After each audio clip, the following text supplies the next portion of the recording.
dili ka tao. Record be last.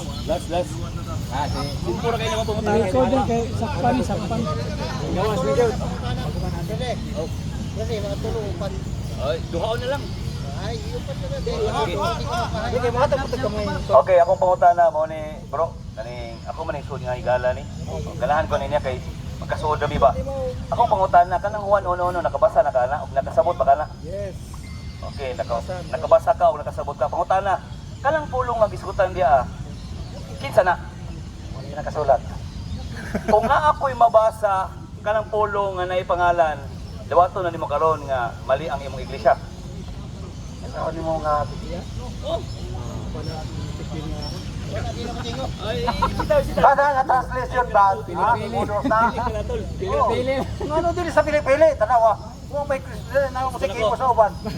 Pumili Subana ko ha. Ang akong ipangutana sa imo ha, kanang pulong diya ba? Kinsa na? Matud nimo way na sulat. Akong pangutana sa imo ha, kung na ako'y mabasa may tungod anang pulong nga gisgutan dira, dawaton ba nimo nga ang iglesia ni Kristo bakakon og dili mao?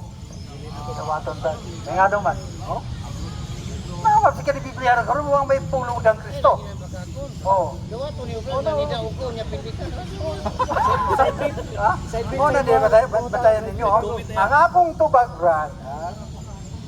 No comments ko kay wa may gibutang kay Kristo kanang uban nga. Unang hubad. Pero tungod sa mga hubad karon, nga na may butang nga Kristo. Bugos na bugos. Ano? Bugos na di ko mutuo kay kung tugutan po nato nga eksakto na ang pulong Kristo kauban sa Dios sa inyong una kay ginag-uban man pila na ka Dios. Supak yung doktrina. Kaya yung doktrina isama ka Dios. Wala diha. Subana ko. Kung na ako'y mabasa nga ang pulong diri gihinganlan, dawaton ba nimo og dili mo man ang pangutana bro? Okay, dili ka mo dawat. Okay, dili ka mo dawat. Ako ipaklaro na lang. Sige, di man ka mo dawat, ako iklaro na lang. Mooyon ba ka nga ang pulong gisgutan diri si Kristo ni? Yes or no? Oh, sumala sa mabasa. Ang daw niya una. Dili dawaton ba nimo? Dili ko dawat mo magay man sa sulat. Sige. Dili siya mo dawat nga ang pulong diri si Kristo. Okay, akong basahon. Ingon diri sa sinugdan mo ang pulong uban sa Dios ug ang Dios pulong.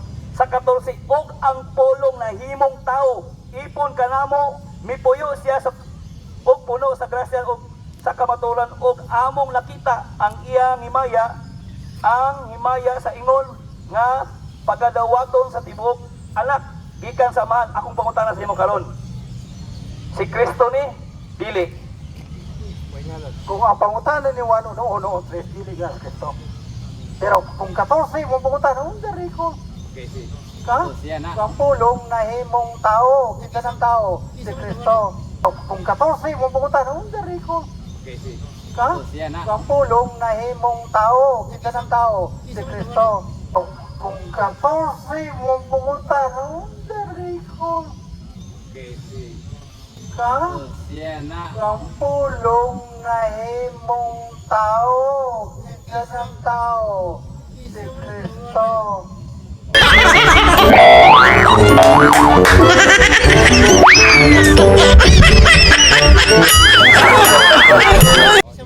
Kaya nasa 14. Pero pangutana mo ko sa wang no brat to ka nga din. So dili kini si Kristo sumala sa mabasa diri. Sa wang no 14. Dili ba ako pangutana ba kay nahimo mang tao ni. Yan iipon sila ni Kuyog. Dili ni si Kristo o si Kristo? Sa 14 lagi ang Ay sa dili na mangutana. Si Kristo ni o dili Kristo kay nahimo mang tao? Dili pag abot sa 14. Kristo na. Kristo lagi na kinasa tao. Kristo na. Karon, Kristo na nato karon kay si Kristo naman eh. Kita tao naman gani siya. Kristo lagi na kinasa tao. Kristo na. Karon, Kristo na. nato karon kay si Kristo naman eh. Kita tao naman gani siya.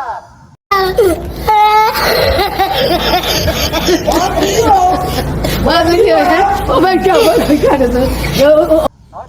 Dili ako. Kristo, Diyos kano. Inyo nga kung bigo doon daw. Tumago ni Kristo sa 40. Ni Kristo, tao ko, nagsisigamato na kung nito gikan sa Diyos. Wala. Okay, paluwa. Wala kalusot yung istorya niyo. Si Kristo Diyos. Ang Matod pa nimo nga si Kristo na magidaw ni.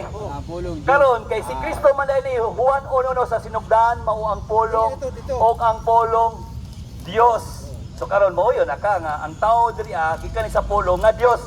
Dili ka mo yun. Sige. Last nga pangutana mo ni. Ang Dios ba nakasala o wala? Wala pa kayo nabasa, Brad, ang Diyos nakasala. Kay wala man kay nabasa nga ang Dios nakasala, pangutana mo ni. Si Kristo ba nakasala o wala? Nakasulat sa Biblia, wala kasi magkaplagi nga nakasala. Karon kay si Kristo wa man makasala, Dios dili.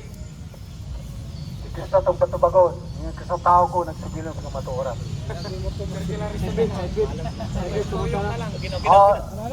Oh,